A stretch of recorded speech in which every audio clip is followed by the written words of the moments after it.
Hey guys, welcome back to our channel. This is Arif Mohammad. हमारा chapter चल रहा है सॉल्यूशन, और सॉल्यूशन में हम डिस्कस कर रहे हैं कॉलिगेटिव प्रॉपर्टीज़। कॉलिगेटिव प्रॉपर्टीज़ में हमने 3 कॉलिगेटिव प्रॉपर्टी डिस्कस कर ली है। आज हम डिस्कस करेंगे 4th colligative property, that is osmotic pressure, यानी कि प्रासरण दाब। ऑस्मोटिक प्रेशर बोर्ड्स के लिए भी एज वेल एज कंपटीशन के लिए भी एक इम्पॉर्टेंट टॉपिक है, इसलिए हेडफोन लगा लीजिए और कॉपी पेन हाथ में ले लीजिए और एक एक चीज़ लिखते हुए चलिए। पूरी कंप्लीट इंफॉर्मेशन कलेक्ट करेंगे ऑस्मोटिक प्रेशर से रिलेटेड। तो शुरू करते हैं ऑस्मोटिक प्रेशर। ऑस्मोटिक प्रेशर, प्रासरण दाब। ऑस्मोटिक प्रेशर, प्रासरण दाब।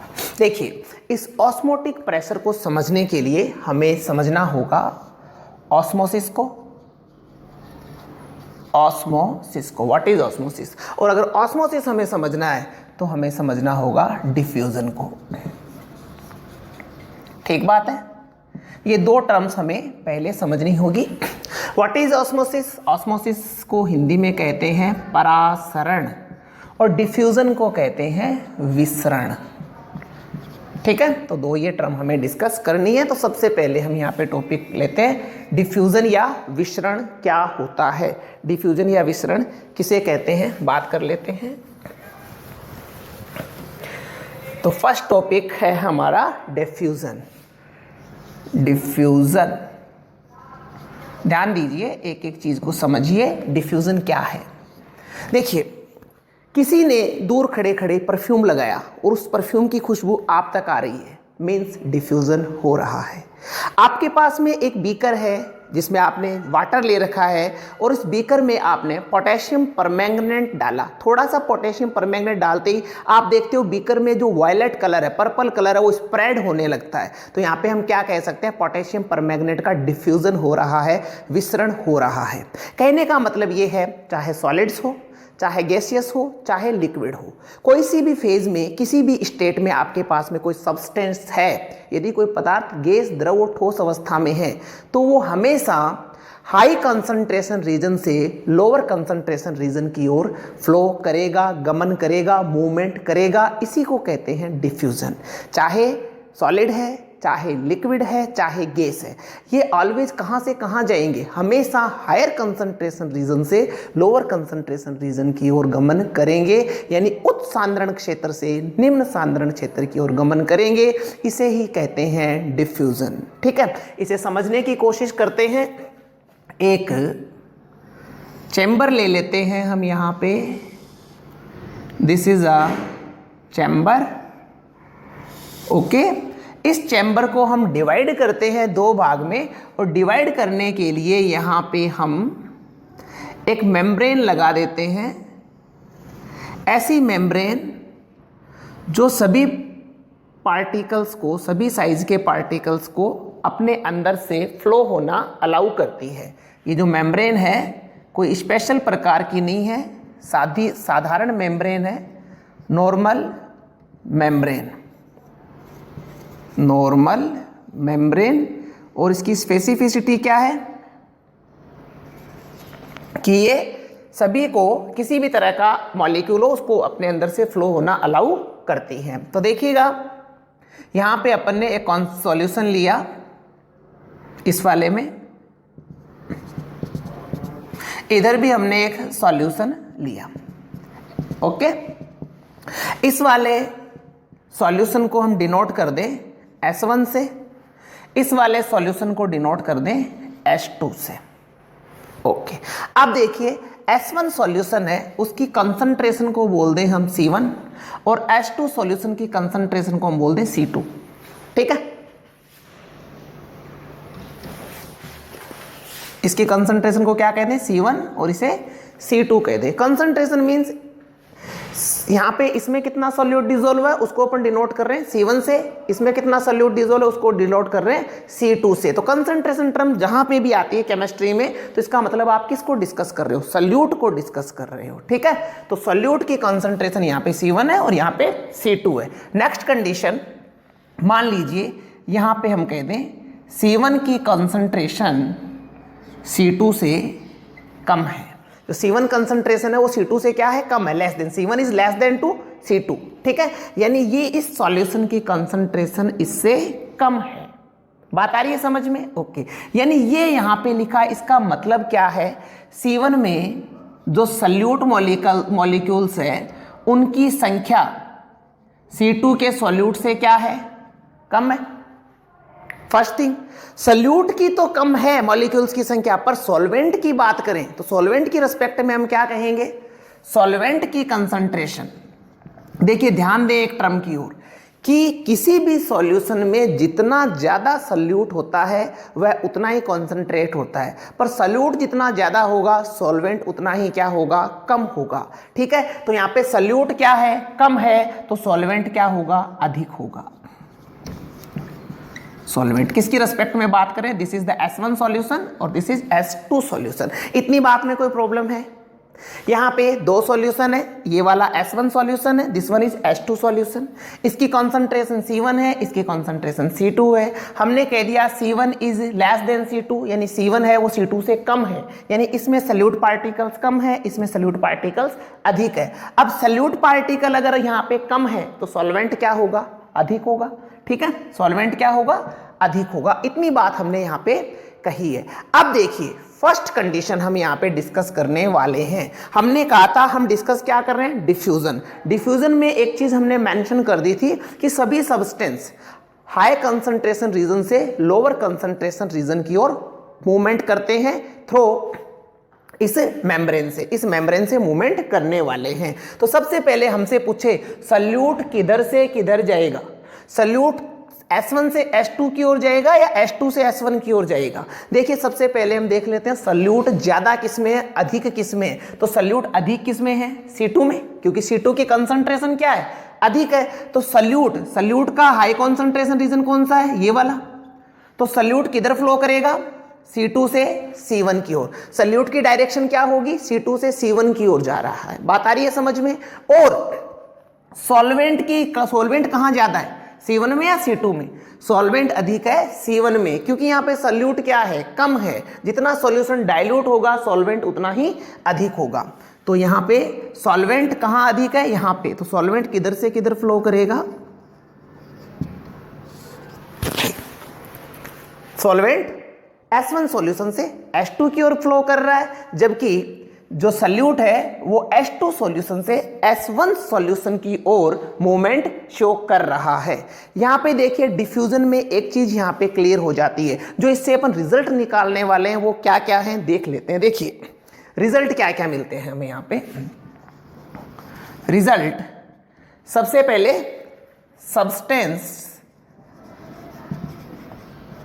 Net substance movement from high concentration region to low concentration region, यानी सभी अवयवों का प्रवाह उच्च सांद्रण क्षेत्र से निम्न सांद्रण क्षेत्र की ओर होता है। सभी अवयवों का प्रवाह उच्च सांद्रण क्षेत्र से निम्न सांद्रण क्षेत्र की ओर होता है। Substances movement all substance, net all substance, all word use करेंगे सभी। All substance movement from high concentration region to low concentration region. यहां पे प्रूव हो जाता है सल्यूट अधिक किधर है, C2 में, तो C2 से किधर जा रहा है, C1 की ओर जा रहा है। सॉल्वेंट अधिक किधर है, S1 में, तो किधर से किधर जा रहा है, S1 से S2 की ओर जा रहा है। ठीक है, इसे आप राइट डाउन करिए, फिर आगे बात करते हैं। ठीक है। अब देखिए इसे कुछ इस प्रकार से समझने की कोशिश करते हैं। ध्यान दें, यहां पे शुगर का सॉल्यूशन अपन यहां पे इमेजिन कर लेते हैं, चीनी का विलयन। ठीक है, यहां पे जो S1 है इसको हम कह देते हैं, वहां पे बताया था वैसे बता देते हैं, कम मीठा, कम मीठा, लो स्वीट। और H2 क्या है? अधिक मीठा। H2 क्या है? अधिक मीठा। S1 कम मीठा है, H2 अधिक मीठा है, और ये दोनों सॉल्यूशन हमने यहां पे भर दिए हैं। This is low sweet and this is more sweet. Okay, अब देखिए दोनों को हमने यहां पे रख दिया। अब देखिए मिठास किधर ज्यादा है? मिठास इधर अधिक है। मिठास किससे आई? चीनी से। चीनी क्या है? सल्यूट है। तो चीनी के पार्टिकल्स किधर से किधर जाएंगे? इस सॉल्यूशन से इस तरफ जाएंगे। शुगर किधर? शुगर के जो घुली हुई शुगर है वो किधर से किधर फ्लो कर रही है? इधर से इस तरफ जा रही है। ठीक है, ओके, शुगर इधर जा रही है, सल्यूट का मूवमेंट शो हो गया। ओके, क्यों जा रही है? क्योंकि ये कम मीठा है, ये अधिक मीठा है। ओके, देन नेक्स्ट कंडीशन, जल किधर जा रहा है? जल, ये अधिक मीठा है, ये कम मीठा है, यानी इसमें ज्यादा शुगर है और इसमें कम शुगर है। तो जल किधर जाएगा? उस तरफ जाएगा जिस तरफ कम जल उपस्थित है। तो कम जल अधिक मीठे में उपस्थित होगा या कम मीठे में? अधिक मीठा जो सॉल्यूशन है उसमें जल कम उपस्थित होगा, इसलिए वाटर के मॉलिक्यूल्स किधर फ्लो करेंगे? इस तरफ जाएंगे। कब तक जाएंगे? जब तक कि दोनों सॉल्यूशन का मिठास क्या नहीं हो जाए? समान नहीं हो जाए, तब तक ये गमन चलता रहेगा। ठीक है, यानी ओवरऑल रिजल्ट आता है कि सभी सब्सटेंसेस मूवमेंट कर रहा है, चाहे सल्यूट हो और चाहे सॉल्वेंट हो। ओके, ठीक है, पहली चीज। इसके अलावा यहां पे अपन स्पेसिफाई करना चाहें तो हम कर सकते हैं कि सब जो solute and solvent both particles show movement, यानी विलेय और विलायक, विलेय तथा विलायक दोनों के कण प्रवाहित होते हैं। ठीक है ना, ये ध्यान रखिएगा। डिफ्यूजन में जो मोस्ट जो बेसिक थीम है इसकी क्या कह रहा है? सल्यूट और सॉल्वेंट दोनों के ही पार्टिकल मूवमेंट शो करते हैं, यानी विलेय और विलायक दोनों के कण प्रवाहित होते हैं। ये है डिफ्यूजन। आ रही है बात समझ में? इसे लिख लीजिए, फिर आगे बात करते हैं।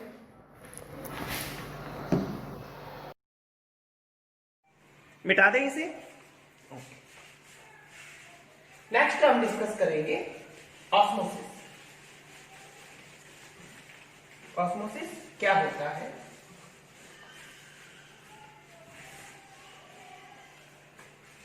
देखिए, osmosis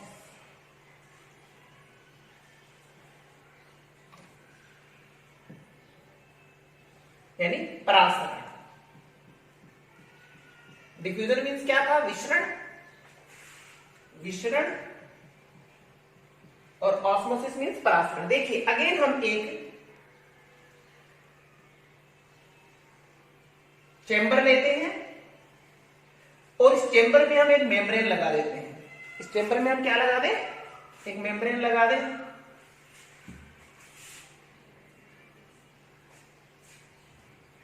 this is a membrane. Okay, इस बार हमने क्या किया है? जो मेम्ब्रेन लगाई है वो साधारण मेम्ब्रेन नहीं लगाई है, इसे हम कह रहे हैं SPM. SPM, what is SPM? SPM is semi permeable membrane. SPM is semi permeable membrane, यानी अर्ध पारगम में, सेमी का मीन्स अर्ध, आधी, पारगम में परमिट करती है, पारगम में झिल्ली। यानी ये इस झिल्ली की जो स्पेसिफिसिटी है वो क्या है? ये सभी कणों को अपने अंदर से फ्लो आउट होने के लिए अलाउ नहीं करती है। अर्ध पारगम्य, कुछ को करती है, कुछ को अलाउ नहीं करती है। रीजन क्या है इस झिल्ली के अंदर जो पोर्स हैं, जो छिद्र हैं, वो बहुत ही छोटे छिद्र हैं और उन छोटे छिद्रों में से सभी कण यहां से पास आउट नहीं हो सकते हैं। ठीक है, अभी देखिए हमने फिर से यहां पे सॉल्यूशन लिया, सेम कंडीशन जैसे फर्स्ट में लिया था वैसे ही सेकंड में यहां पे हमने सॉल्यूशन ले रखा है। इस वाले सॉल्यूशन को अगेन हम डिनोट कर दें किससे, S1 से, इसको H2 से। ओके, ठीक है। अभी कंसंट्रेशन सेम बता दें हम, C1 और C2। यहां पे C2 की कंसंट्रेशन C1 से क्या है, अधिक है। कंसंट्रेशन अधिक है मींस सॉल्यूट की बात करें तो कौन से सॉल्यूशन डिस्कस कर रहे हैं, S1 और H2। सॉल्यूट किसमें ज्यादा होगा, जिसकी कंसंट्रेशन ज्यादा उसमें सॉल्यूट भी क्या होगा, ज्यादा होगा। सॉल्वेंट की बात करें तो जस्ट ऑपोजिट कंडीशन, सॉल्वेंट क्या हो जाएगा, S1 में अधिक हो जाएगा। ओके, अभी देखिए यहां पे जो हमने मेम्ब्रेन काम में ली है वो सेमी परमिएबल मेम्ब्रेन है।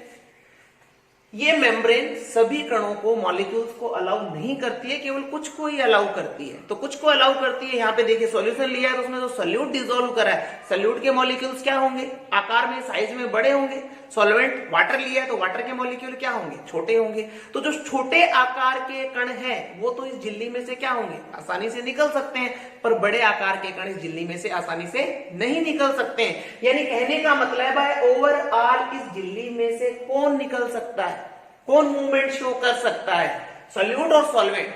कौन शो कर सकता है, ओनली सॉल्वेंट शो कर सकता है, सॉल्यूट शो नहीं कर सकता है। विलायक के कण ही इस झिल्ली को पार कर सकते हैं, विलय के कण पार नहीं कर सकते हैं। रीजन, विलय के कणों का आकार बड़ा होता है। आ रही है बात समझ में? ओके, तो यहाँ पे सॉल्वेंट अधिक कहां है, यहाँ पे C1 में सॉल्वेंट अधिक है तो सॉल्वेंट किधर से किधर जाएगा, S1 से H2 की ओर जाएगा ना सॉल्वेंट। पर क्या सल्यूट जा पाएगा, नहीं जा पाएगा, क्योंकि सल्यूट इस झिल्ली को पार ही नहीं कर पाएगा। इसीलिए इसको नाम क्या दिया, सेमी परमिएबल मेम्ब्रेन। देखिए सेमी परमिएबल मेम्ब्रेन किस किस की हो सकती है, semi permeable membrane animal membrane हो सकती है, जो जानता हूं झिल्ली होती है, animal membrane, copper ferrocyanide, copper ferrocyanide हो सकती है, ये याद रखिएगा। कॉपर फेरोसाइनाइड जो आर्टिफिशियल मेम्ब्रेन है उसके रूप में, और एनिमल मेम्ब्रेन नेचुरल मेम्ब्रेन के रूप में यहाँ पे काम में ली जाती है। तो यहाँ पे केवल कौन मूव कर रहा है, सॉल्वेंट तो मूव कर रहा है, पर क्या सल्यूट मूव कर पाएगा, नहीं कर पाएगा, क्योंकि सल्यूट इस झिल्ली को पार ही नहीं कर पाएगा। सल्यूट इस झिल्ली को पार करने में कैपेबल नहीं है। ठीक है, ओके। तो अब देखिए इसी को कहते हैं ऑस्मोसिस। यहां पे किसका गमन हो रहा था, सल्यूट भी गमन कर रहा था, सॉल्वेंट भी कर रहा था। यहां पे केवल कौन मूवमेंट कर रहा है, सॉल्वेंट मूवमेंट कर रहा है। यानी हम कह सकते हैं कि ऑस्मोसिस डिफ्यूजन की ही एक स्पेशल कंडीशन है। ऑस्मोसिस क्या है, डिफ्यूजन की ही एक स्पेशल कंडीशन है, जो कि एसपीएम के थ्रू होता है, जो कि सेमी परमिएबल मेम्ब्रेन के थ्रू होता है। और इसमें मूवमेंट कौन शो कर रहा है, सॉल्वेंट शो कर रहा है। मूवमेंट कौन कर रहा है, सॉल्वेंट। विलायक के अणु केवल यहाँ पे गमन प्रदर्शित कर रहे हैं। तो ध्यान दें एक एक बात की तरफ, इसको डिफाइन कैसे करें, मूवमेंट कौन शो कर रहा है। सबसे पहली बात यहां पे लिख दूं मैं, movement through SPM, semi permeable membrane. Osmosis क्या है, उसको अपन डिफाइन करने की कोशिश कर रहे हैं। Movement through SPM, semi permeable membrane, कौन कर रहा है, सॉल्वेंट। सॉल्वेंट मूवमेंट कर रहा है। कहां से कहां कर रहा है, किधर से किधर मूवमेंट प्रदर्शित कर रहा है, यह भी एक डिस्कस वाला टॉपिक है। किधर से किधर कर सकते हैं, सॉल्वेंट कहां से कहां जा रहा है। हाई कॉन्सेंट्रेशन रीजन कौन सा है, ये वाला है, ये वाला। हाई कॉन्सेंट्रेशन रीजन कौन है, जिसमें C2 अधिक है। लो कॉन्सेंट्रेशन रीजन कौन है, जिसमें C1 कम है। तो सॉल्वेंट किधर से जा रहा है, low concentration region to high concentration region. पहले ही हमने कह दिया था कि सांद्रता विलय की रिस्पेक्ट में बताई जाती है। सॉल्वेंट किधर से किधर जा रहा है, भाई ये वाला कौन सा रीजन है, ये कौन सा, कंसेंट्रेशन देख लो, किसकी ज्यादा है, किसकी कम है, इसकी अधिक है। तो सॉल्वेंट किधर से किधर जा रहा है, लो कॉन्सेंट्रेशन रीजन से high concentration region. Movement through SPM, solvent movement, ये इसको पूरा ऐसे लिख दिया अपन, सॉल्वेंट मूवमेंट थ्रू एसपीएम, किधर से किधर, low concentration region, low concentration region to high concentration region, high concentration region. लिख सकते हैं कि सॉल्वेंट के जो मूवमेंट किधर से किधर हो रहा है, लो कंसंट्रेशन रीजन से हाई कंसंट्रेशन रीजन की ओर हो रहा है। या इसे मिटा दूं मैं, इसे पहले लिख लीजिए फिर मैं मिटा दूं, फिर इसको बोर्ड को यूज ले लूं थोड़ा सा, ठीक है। ओके, देखिए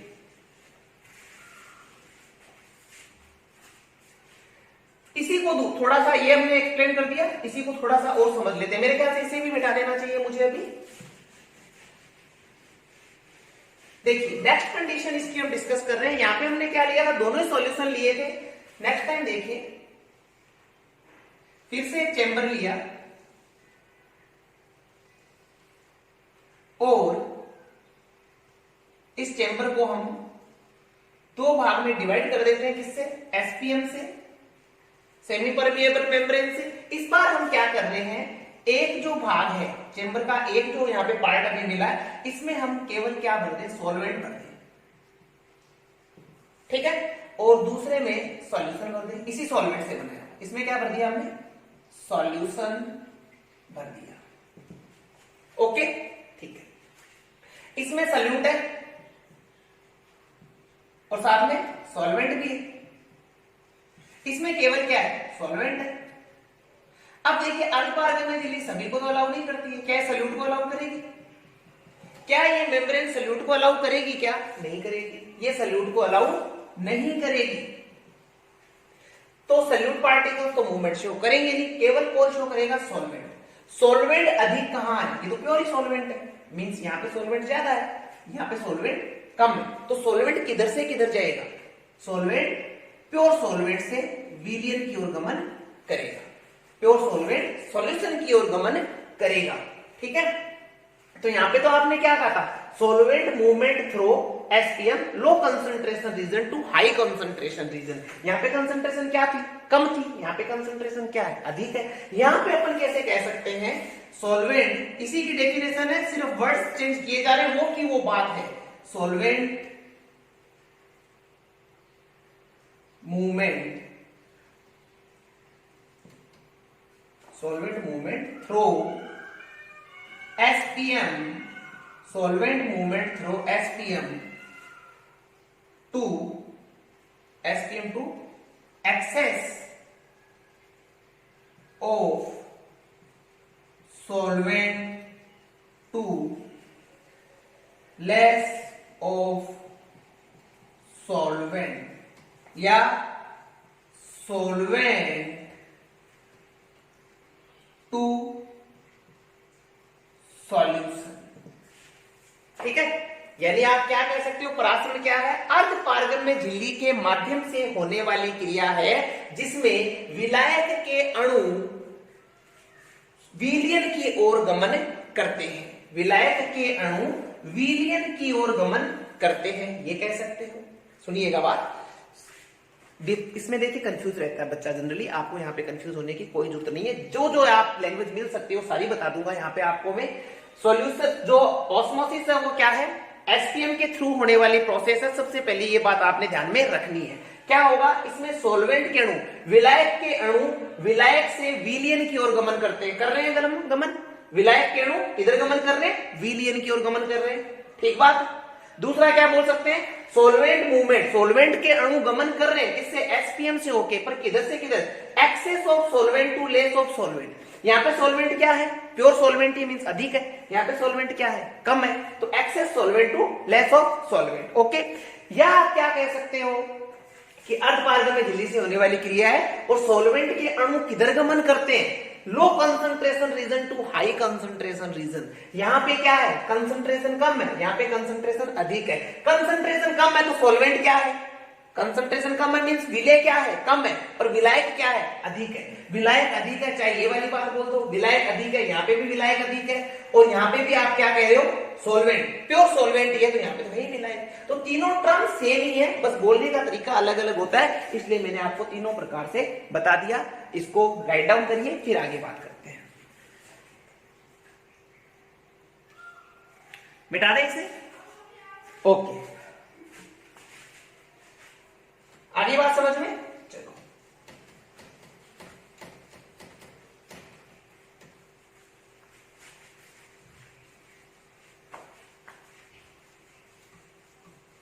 ये तो था डिफ्यूजन और ऑस्मोसिस। हमें डिस्कस करना है ऑस्मोटिक प्रेशर, क्या होता है ऑस्मोटिक प्रेशर, उसे हमने डिस्कस करना है। देखिए फिर से वही डायग्राम मैं ड्रॉ कर रहा हूं यहां पे ऑस्मोटिक प्रेशर को समझने के लिए। यहां पे हमने क्या लगा दिया, सेमी परमिएबल मेम्ब्रेन, ये क्या है, SPM. What is this, this is SPM, semi permeable membrane अर्ध पारगम्य झिल्ली, एसपीएम। ओके, इसमें हम क्या भरेंगे, S1, इसमें हम भरेंगे S2, ठीक है। या इसमें ये बोल दीजिए, इधर क्या भरा हमने, सॉल्वेंट, या क्या भरा है, सॉल्यूशन भरा हुआ इसमें। अब देखिए इधर मान लीजिए हम एक लगा देते हैं, पिस्टन लगा देते हैं। पिस्टन जानते हैं सब, ये लगा दिया हमने एक पिस्टन, इस प्रकार से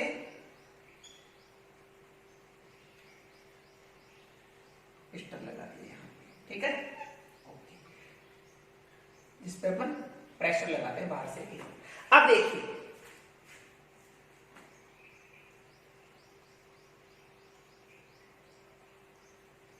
इधर में उस तरफ लगाते हैं पिस्टन ना, सॉल्यूशन उधर भरा हमने तो इसलिए पिस्टन उधर लगाएंगे।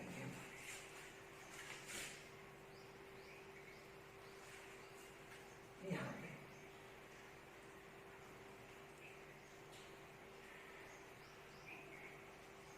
ये पिस्टन, और इस पिस्टन पे प्रेशर क्या है, एटमॉस्फेरिक प्रेशर, या बाहर से इस पे प्रेशर बाह्य दाब, एक्सटर्नल प्रेशर है, उसको यहाँ पे आपने ये EX शो कर दो, एक्सटर्नल प्रेशर, ठीक है। ये सॉल्वेंट है, ये सॉल्यूशन है, एसपीएम। तो सॉल्वेंट किधर से किधर मूवमेंट शो करेगा, सॉल्वेंट से विलयन की ओर गमन करेगा थ्रू एसपीएम। प्राचीन क्या कहता है, विलायक के अणुओं का अर्ध पारगम्य झिल्ली से विलयन की ओर गमन ऑस्मोसिस कहलाता है, या विलायक के अणुओं का अर्ध पारगम्य झिल्ली से अधिक निम्न सांद्रण क्षेत्र से उच्च सांद्रण क्षेत्र की ओर गमन क्या कहलाता है, ऑस्मोसिस कहलाता है। दोनों में से कोई सी भी टर्म काम में ले सकते हो। अब देखो जब यहाँ पे सॉल्यूशन है, सॉल्वेंट है, और यहाँ पे सॉल्यूशन भरा हुआ है, एसपीएम से सॉल्वेंट किधर जाएगा, इधर जाएगा, इस तरफ जाएगा, सॉल्वेंट इधर जाएगा, इधर जाएगा, तो ये पिस्टन किधर जाएगा, ऊपर की ओर जाएगा। पिस्टन किधर जा रहा है, ऊपर की ओर जा रहा है। किसके कारण जा रहा है, इस पे एक प्रेशर लग रहा है, इस पे एक दाब लग रहा है पिस्टन पे, इसलिए ऊपर जा रहा है। अब इस पिस्टन को ऊपर जाने से, जो ये ऊपर जा रहा है, इसे रोकने के लिए आप बाहर से एक दाब लगाएंगे। कितना दाब लगाएंगे, इतना दाब लगाएंगे कि यहां पे प्राशन की क्रिया रुक जाए, ऑस्मोसिस की क्रिया रुक जाए। देखिए ऑस्मोसिस की क्रिया से क्या हो रहा है, विलायक सॉल्वेंट फ्लो कर रहा है, गमन कर रहा है। इस गमन से पिस्टन किधर जा रहा है, ऊपर जा रहा है। आप क्या करोगे, पिस्टन पे बाहर से एक प्रेशर लगाओगे। कितना प्रेशर लगाओगे, इतना प्रेशर लगाओगे कि जो सॉल्वेंट यहाँ पे मूव कर रहा है वो सॉल्वेंट का मूवमेंट बंद हो जाए। जितना आपने प्रेशर लगाया जिससे कि यहाँ पे सॉल्वेंट का मूवमेंट बंद हो गया, वही प्रेशर, वही एक्सटर्नल प्रेशर कहलाता है। किसके इक्वल्स होता है, equals to osmotic pressure. Osmotic pressure प्रासरण दाब, ध्यान दे, प्रासरण की क्रिया हो रही थी, ऑस्मोसिस की क्रिया हो रही थी, विलायक मीडियम की ओर गमन कर रहा था, दाब लग रहा था, पिस्टन जा रहा था ऊपर, हमें ऊपर जाने से इसको रोकना था, रोका हमने, बाहर से लगाया दाब। जब हमने बाहर से दाब लगाया, कितना दाब लगाया, इतना दाब लगाया कि यहां से सॉल्वेंट का मूवमेंट बंद हो जाए, यानी प्रासरण की क्रिया बंद हो जाए। और प्रासरण की क्रिया बंद करने के लिए जितना यहाँ पे अपन ने प्रेशर अप्लाई करा, वह प्रेशर ऑस्मोटिक प्रेशर के इक्विवेलेंट होता है, बराबर होता है। इसी को कहते हैं ऑस्मोटिक प्रेशर, जो ऑस्मोसिस की क्रिया को रोक दे। यानी ऑस्मोटिक प्रेशर ऑस्मोसिस की क्रिया में, ऑस्मोसिस प्रोसेस में उत्पन्न होने वाला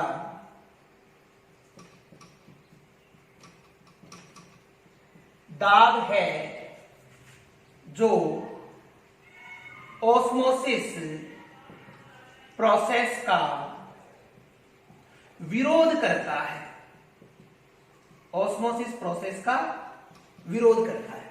ठीक है, यही है ऑस्मोटिक प्रेशर, जो कि कोलिगेटिव प्रॉपर्टी है। ठीक है, आ रही है बात समझ में? डिफ्यूजन आ गया समझ में, ऑस्मोसिस आ गया, दिस इज ऑस्मोटिक प्रेशर। बात आ गई समझ में? ओके। अब इसी से रिलेटेड थोड़ी सी एक टर्म और है, जिसे कहते हैं आरओ, एक्वागार्ड, कैंट, शुद्ध पानी बात करते हैं ना, तो वहीं पे इसी प्रोसेस को काम में लिया जाता है। और टर्म आप सबने सुना होगा RO. What is RO? RO is reverse osmosis.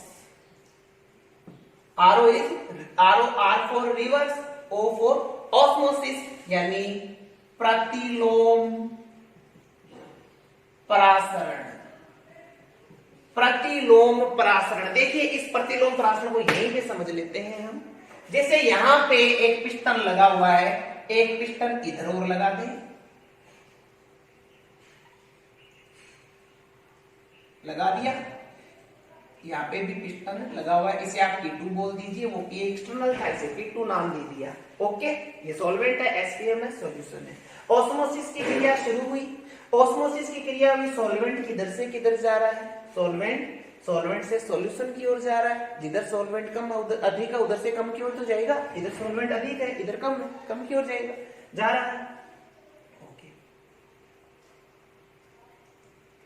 ठीक है। अब यहां पे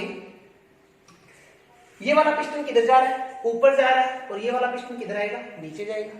भाई सॉल्वेंट इधर से इधर चला गया, तो ये पिस्टन तो किधर आएगा, नीचे आएगा, ये किधर जाएगा, ऊपर जाएगा। अब आप क्या करोगे, इस पे प्रेशर लगाओगे, इतना प्रेशर लगाओगे कि प्रारंभिक स्थिति में आ जाए, जितना ऊपर गया है उतना वापस नीचे आ जाए। अब ये नीचे आएगा तो ये वाला पिस्टन वापस किधर जाएगा, ऊपर जाएगा। अब प्रारंभिक स्थिति में अगर आप ले आए, मींस ऑस्मोसिस की क्रिया रुक गई। मान लो ये पिस्टन था यहां पे, ये वाला पिस्टन था यहां पे, और ऑस्मोसिस के कारण चला गया कहां पे, इस जगह पे। ये कंडीशन फर्स्ट है और ये कंडीशन सेकंड है, ऊपर चला गया, यानी ऑस्मोसिस की क्रिया हो रही है। अब आपने क्या किया, इस पे प्रेशर लगा के इसको वापस जो सेकंड कंडीशन थी, सेकंड से कहां ले आए, फर्स्ट पे ले आए।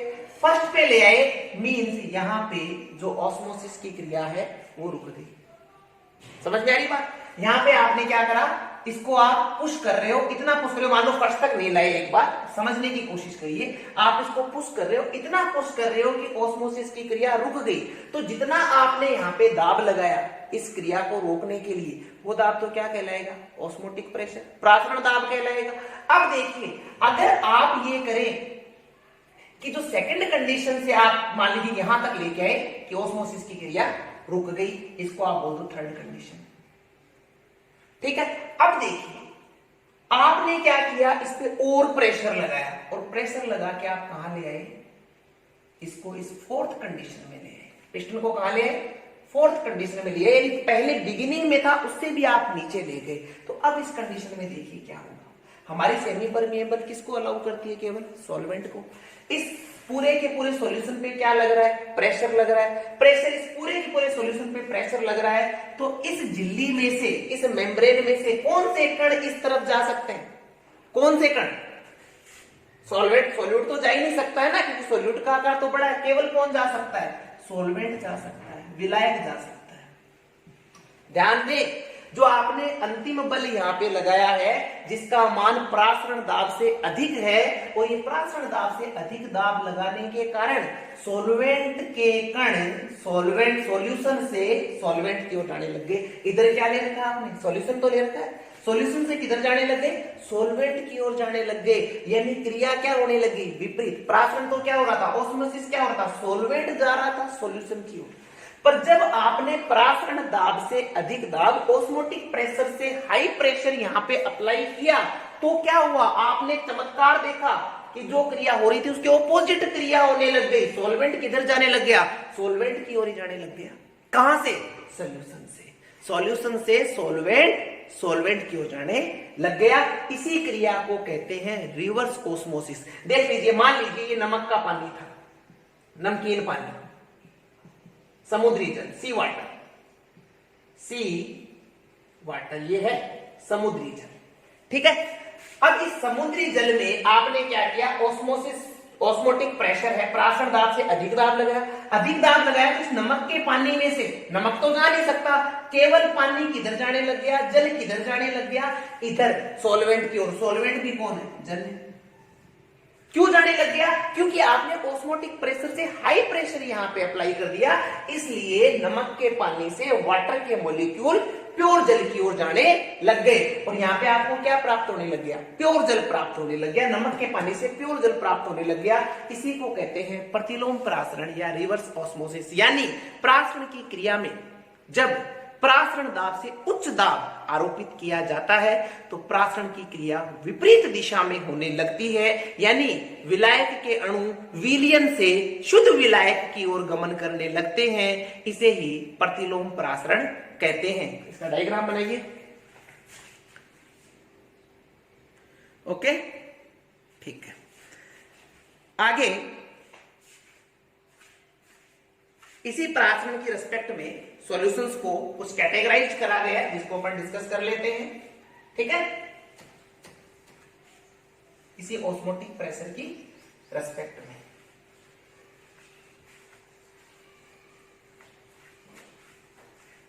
पर मेरे ख्याल से वो टाइप्स पढ़ने से पहले हमें इसका जो फॉर्मूला है वो डेराइव कर लेना चाहिए, और जो लॉज दिए हुए हैं ऑस्मोसिस के लिए वो हमें डिस्कस कर लेने चाहिए। तो सबसे पहले अपन लॉज ऑफ ऑस्मोटिक प्रेशर ये डिस्कस कर लेते हैं। देखिए 11th क्लास में गैस के नियम पढ़े हुए हैं, बॉयल का नियम, चार्ल्स का नियम, गैलो-साक का नियम, एवोगैड्रो नियम। तो वही नियम यहाँ पे सॉल्यूशन के लिए भी दिए जाते हैं। तो सॉल्यूशन के लिए सबसे पहला नियम हम डिस्कस कर रहे हैं ऑस्मोटिक प्रेशर के लिए। want half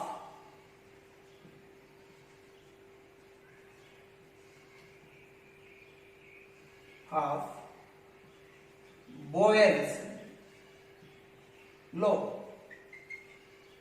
want half Boyle's law, want half बोयल का नियम। बोयल ने क्या कहा था? बोयल ने कहा था eight the constant temperature, temperature क्या किया आपने? कांस्टेंट। बॉयल गैस के लिए क्या कह रहा था? गैस के लिए क्या कह रहा था? निश्चित ताप पर किसी गैस का आयतन उसके दाब के व्युत्क्रमानुपाती इनवर्स प्रोपोर्शनल होता है। वो तो किसके लिए था? गैस के लिए था। पर विलियन के लिए क्या कह रहा है? At the constant temperature osmotic pressure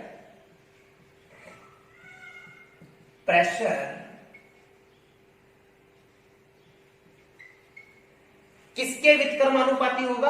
विलियन के आयतन के, 1/वॉल्यूम।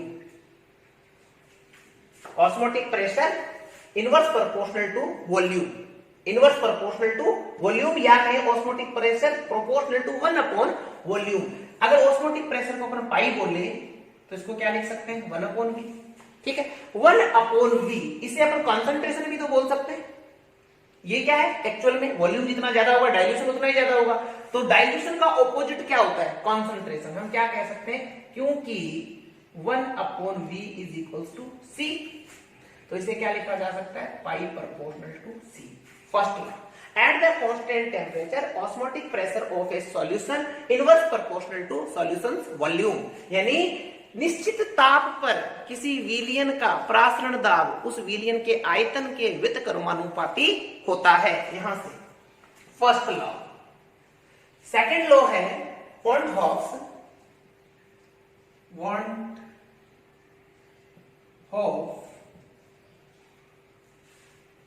Temperature pressure law, van't Hoff temperature pressure law. यहां पे क्या कह रहा है, देखिए जो चार्ल्स का नियम था उसी को मॉडिफाई करा गया है। एट द कांस्टेंट कंसंट्रेशन और डाइल्यूशन, दोनों ही ले सकते हो टर्म काम में आप, सांद्रता या तनुता, निश्चित सांद्रता या तनुता पर विलयन का प्रासरण दाब को किससे डिनोट कर रहे हैं, पाई से, प्रासरण दाब परम ताप के समानुपाती होता है, pi proportional to T. This is the law, second law. यहां पे क्या कह रहा है, at the constant temperature osmotic pressure of a solution inverse proportional to solution's volume, निश्चित ताप पर किसी विलयन का प्रासरण दाब उस विलयन के आयतन के व्युत्क्रमानुपाती होता है, पाई व्युत्क्रमानुपाती 1/v, ऐसे ही बोल दीजिए। यहां पे क्या कर रहा है, एट द कांस्टेंट कंसंट्रेशन और डाइल्यूशन, जो विलयन का प्रासरण दाब है वो परम ताप के समानुपाती होता है, टेम्परेचर के ऑस्मोटिक प्रेशर डायरेक्टली प्रोपोर्शनल है। ओके, ये दो लॉ आ गए हमारे पास में, दो लॉज लिख दिए हमने, ठीक है। इसको उतारिए फटाफट, कर दूं साहब, okay.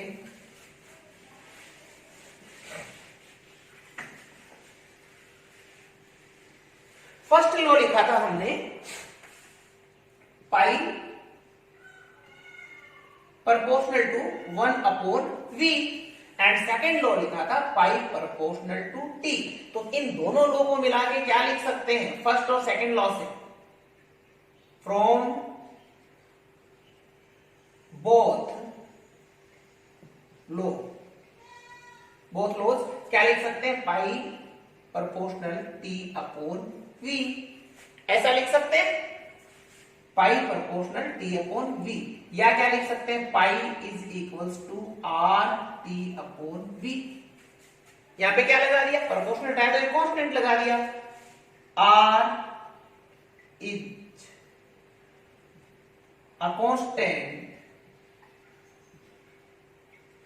That is equals to gas constant, ठीक है। यहां पे क्या लिख सकते हैं, pi V is equals to R T for 1 mole. 1 mole के लिए क्या लिख सकते हैं, pi V is equals to R T, pi V is equals to n R T, n से क्या करते हैं, मल्टीप्लाई कर देंगे, किसके लिए, फॉर एन मोल। एन मोल के लिए क्या करेंगे, ये आ गया हमारे पास में सूत्र, pi V, formula pi V is equal to n R T. Okay, अब देखिए पाई बराबर क्या लिख सकते हैं, n upon V R T. What is n upon V, n number of mole of solute and V क्या है, solution, किसमें, लीटर में। तो ये नंबर ऑफ मोल और ये लीटर में सॉल्यूशन, तो इसको अपन क्या बोल सकते हैं, एन बटा वी। इसको क्या कह सकते हैं, मोलैरिटी कह सकते हैं क्या, मोलैरिटी हमने यही तो कहा था, 1 लीटर विलेन में घुले हुए विले के मोलों की संख्या, ये विले के मोलों की संख्या, ये आयतन, तो एन बटा वी को अपन क्या बोल सकते हैं, मोलैरिटी। इसलिए एन बटा वी इज इक्वल्स टू सी। देखिए सी यहां पे टर्म काम में ले रहे हैं, ये एम के इक्वल ही है, जो अपन मोलैरिटी के लिए कैपिटल हम लिखते हैं ना, वही है। सी क्या है यहां पे, मोलैरिटी, तो क्या लिख देंगे, pi is equals to C R T, pi is equals to C R T. Okay, अब देखिए क्योंकि मोलैरिटी इज इक्वल्स टू हमने क्या लिखा था, W B, weight of solute mv molar mass of solute multiplied by, अगर आपने litre में ले रखा है तो क्या लिखेंगे, v सॉल्यूशन किसमें, लीटर में। ये सारी वैल्यूज यहां पुट कर देते हैं, क्या लिख देंगे, pi is equals to WB upon MB dot 1 upon V RT, ऐसा भी लिख सकते हैं ना। ये आ गया हमारे पास ऑस्मोटिक प्रेशर की वैल्यू, ठीक है, ओके। अब यहां पे सल्यूट का मोलर मास कैलकुलेट कर सकते हैं क्या, मोलर मास यहां से कर सकते हैं कैलकुलेट, क्या लिख देंगे, mv is equals to WB upon पाई 1 अपॉन V RT। यहां पे आप इसके मोलर मास की भी कैलकुलेशन कर सकते हो। वेरी वेरी मोस्ट इंपोर्टेंट, ध्यान रखिएगा भी ये फॉर्मूला। मेन आपको ये याद रखना है, इससे सारे आ जाएंगे, पाई बराबर CRT, C is the molarity. इसको कैपिटल M भी लिख सकते हो, पर बुक्स में C लिखा होता है इसलिए मैंने C लिख दिया, ठीक है। इसे इतने को उतारिए, फिर आगे बात करते हैं, ठीक है। मिटा दूं इसे, ओके, चलो मिटा देते हैं इसे। ये जो फॉर्मूला है ये ध्यान में रखिएगा। नेक्स्ट,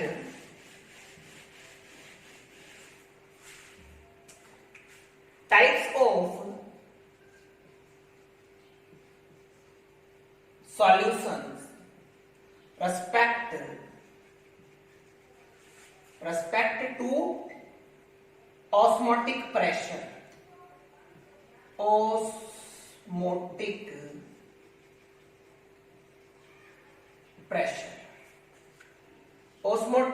प्रेशर के रेस्पेक्ट में विलियन के प्रकार। सबसे पहले हम फिर से मैं वही डायग्राम बनाने वाला हूं जो हम बनाते आ रहे हैं ट्रेडिशनल। एक चैम्बर को आपने सेपरेट किया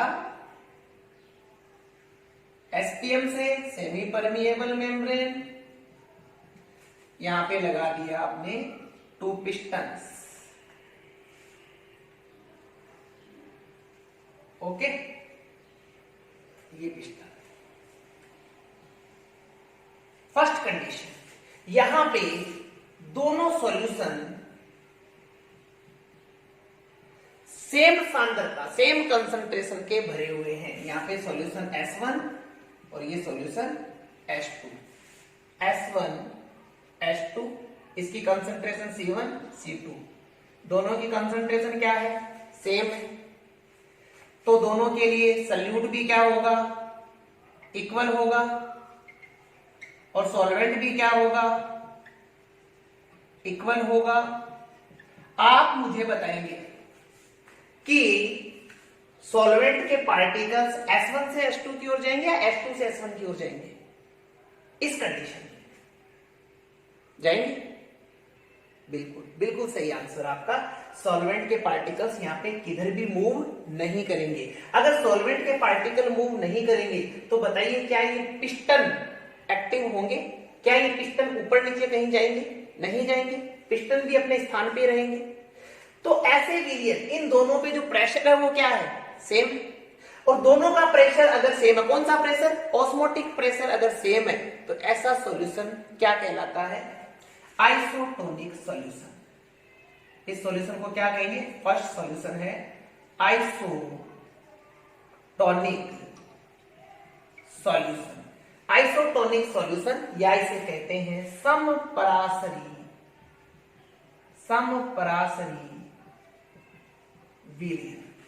आइसोटोनिक सॉल्यूशन समपरासरी विलियन, यानी जब दोनों विलियनों का परासरण दाब एक दूसरे के सापेक्ष समान हो तो ऐसा विलियन समपरासरी विलियन कहलाता है। तो यहाँ पे दोनों सॉल्यूशन एक दूसरे के सापेक्ष समान है तो ये विलियन क्या कहलाएंगे, समपरासरी विलियन। कब, जब इन दोनों का ऑस्मोटिक प्रेशर, इस कंडीशन में क्या होगा, ऑस्मोटिक प्रेशर को मैं ओपी से डिनोट कर दूं, ओपी, और इसका ओपी क्या होंगे, इक्वल होंगे, ठीक है। तो इसे क्या कहेंगे, समपरासरी सॉल्यूशन कहेंगे। फर्स्ट कंडीशन, फर्स्ट टाइप का सॉल्यूशन आइसोटोनिक सॉल्यूशन। करिए इसे राइट डाउन। नेक्स्ट, डिस्कस करते हैं हम। यही चेंबर है, इसमें 2 सॉल्यूशन भरे हुए हैं।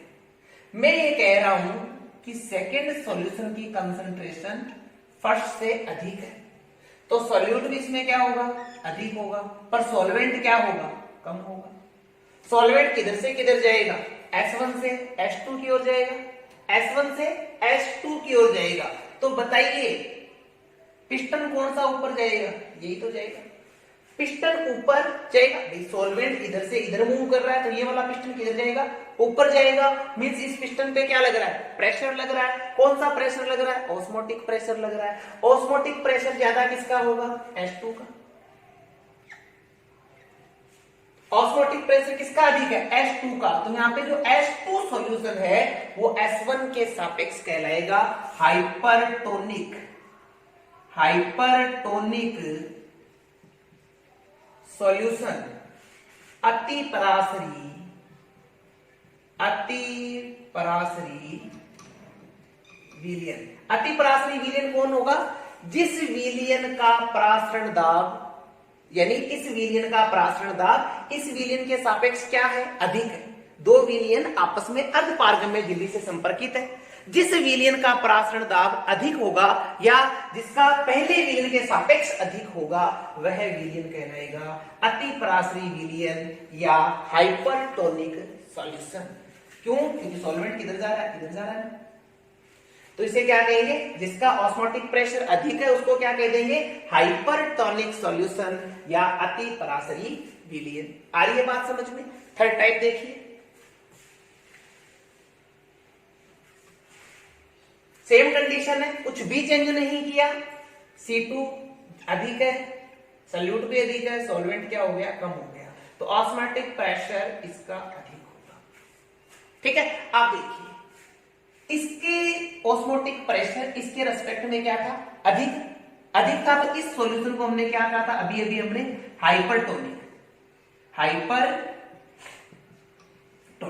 इस सॉल्यूशन को हमने क्या बोला, हाइपरटोनिक। तो इसके रेस्पेक्ट में इसका ऑस्मोटिक प्रेशर, ये वाला पिस्टन किधर आ रहा है, नीचे आ रहा है। नीचे क्यों आ रहा है, क्योंकि इसका प्रेशर क्या हो रहा है, कम हो रहा है। भाई इसका सॉल्वेंट इधर से इधर मूव कर रहा है, तो यहां से सॉल्वेंट किधर जा रहा है, इसमें जा रहा है। तो ये वाला पिस्टन तो कहां जा रहा था, ऊपर, इसलिए हमने क्या बोला, हाइपरटोनिक। ये वाला पिस्टन किधर आएगा, नीचे आएगा, यानी इसका ऑस्मोटिक प्रेशर क्या हो रहा है, कम हो रहा है। इसके रेस्पेक्ट में, इसके संदर्भ में इसका ऑस्मोटिक प्रेशर कम हो रहा है। इसका किसका, S1 का। S1 का ऑस्मोटिक प्रेशर S2 की रेस्पेक्ट में क्या है, कम है, और जिसका कम है वो क्या कहलाएगा, हाइपोटोनिक सॉल्यूशन, हाइपोटोनिक सॉल्यूशन।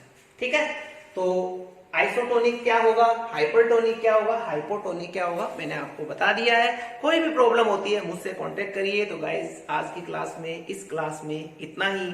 मिलेंगे नेक्स्ट क्लास में। सॉल्यूशन की 4 कोलिगेटिव प्रॉपर्टीज थी जो हम डन कर चुके हैं, बट अभी भी सॉल्यूशन में इंपॉर्टेंट सेगमेंट बाकी पड़ा हुआ है जो हमें डिस्कस करना है। तो पढ़ते रहिए। Wish you all the best. मिलेंगे एक वादे के साथ अगली क्लास में एक नए टॉपिक के साथ। Thank you very much.